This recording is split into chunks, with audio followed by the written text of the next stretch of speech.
ఇక పంజాబ్ లో కొన్ని రోజులుగా భారీ వర్షాలు కురుస్తున్నాయి. దీంతో చాలా ప్రాంతాల్లో వీధులన్నీ నదులను తలపిస్తున్నాయి. ఈ వర్షాల కారణంగా మెగా జిల్లాలో ఓ రోడ్డు కొట్టుకుపోయింది. దీంతో స్కూల్ విద్యార్థులతో పాటు కొంతమంది చిక్కుకుపోయారు.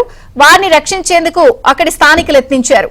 వేరే దారి లేకపోవడంతో మనుషులే వంతెనగా మారిపోయారు.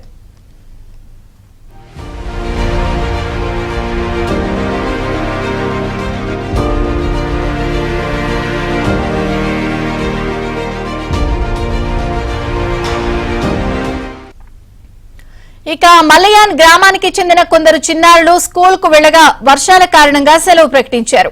దీంతో విద్యార్థులు వెనుదిరిగి వస్తూ ఉండగా మార్గ మధ్యలో ఓ చోట రోడ్డు కొట్టుకుపోయింది.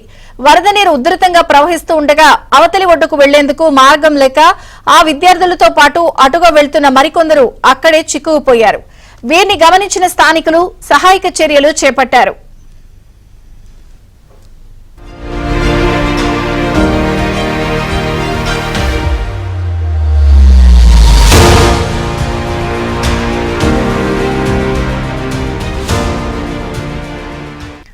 వరద ప్రవాహం నడుము లోతున ఉన్నప్పటికీ కనీసం 5 అడుగుల దూరం వరకు రోడ్డు కొట్టుకుపోయింది. దీంతో విద్యార్థులను దాటించేందుకు ఇద్దరు వ్యక్తులు వినూత్నంగా ఆలోచించారు. వరద ప్రవాహానికి అడ్డుగా పడుకుని మానవ వంతెనగా మారారు. అనంతరం వారిపై నుంచి విద్యార్థులను అవతలి వైపుకు పంపించారు. ఇక విద్యార్థులు 10 మంది వ్యక్తులను ఇలా రక్షించారు.